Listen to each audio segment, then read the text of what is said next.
తువ్వ మీద సరుకు సౌదలతోటి పోతున్న లారో గూడ్స్ బండు అడ్డం పడితే దాని మీద చిన్నపాటి యుద్ధమే చేస్తారు. సజ్జుల కమానం సరుకులు పట్టుకొని ఆ నుంచి పరారైతుంటారు. అరే దాంట్లోన్నోళ్ళు ఎట్లున్నారనే పట్టి కూడా ఉండదు. ముందుగాల దాంట్లోనే పట్టుకొని అవతల పడ్డమా మన కడుపు నింపుకున్నామా అన్నట్టే చేస్తుంటారు చాలా మంది. అట్లనే ఈ చైనా దేశంలో ఒక లారీకి టక్కరైంది. మరి అక్కడోళ్ళు ఏం చేసిండ్రో చూడుండ్రోలా. ఏహే ఎవ్వలు అసలుకే తగ్గుతలేరు కదా. మొయ్యలేనంత బరువైనా లెక్క ఎక్కువైనా మంచిదే, తక్కువ కావద్దన్నట్టే డబ్బాలు మోసేటందుకు కష్టపడుతున్నారు. 2-3 డబ్బాలు చేతిలో పట్టుకొని జమాయిస్తున్నారు. మరి వీళ్లకు ఇంత కూడా మానవత్వం మంచితనం లేదా అనుకుంటే తప్పుల కాలేసినట్టే అవుతుందో.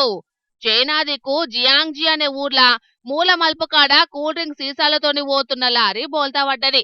లారీలున్న కూల్ డ్రింక్ల కాటన్లు తొవ్వ మీద పడ్డాయి. ఇక చుట్టుముట్టున్నోళ్ళు లారీ మీద దయలేని దండయాత్ర చెయ్యకుండా మంచిగున్న మాల్ను లారీ అన్నకు అప్పజెప్పే పని ముంగటేసుకున్నారు. మంచిగున్న కాటన్లను ఒకతాన జమాయించిండ్రు. ఇంకో లారీ రాంగల్నే దాంట్లో నెట్టుకొట్టి దుకాన్లళ్లకు పంపిండ్రు. ఇసొంటి టక్కర్లైనప్పుడు ఏం దొరుకుతాయా ఏసుకపోదామా అన్నట్టే దునియా మీద చాలా మంది చూస్తుంటారు గాని గీ షీమకండ్ల చేనోళ్ళు డ్రైవర్ అన్నకు సాయం చేసి దునియా జనాలతోటి శబాష్ అనిపించుకుంటున్నారు. గీ టక్కర్ వీడియో ఇంటర్నెట్ లో ఇడవంగల్నే అందరు గిట్లనే మానవత్వాన్ని చూపెట్టాలనుకుంటా షేర్ల మీద షేర్లు కొట్టబట్టిండ్రు కడ్మ పబ్లిక్.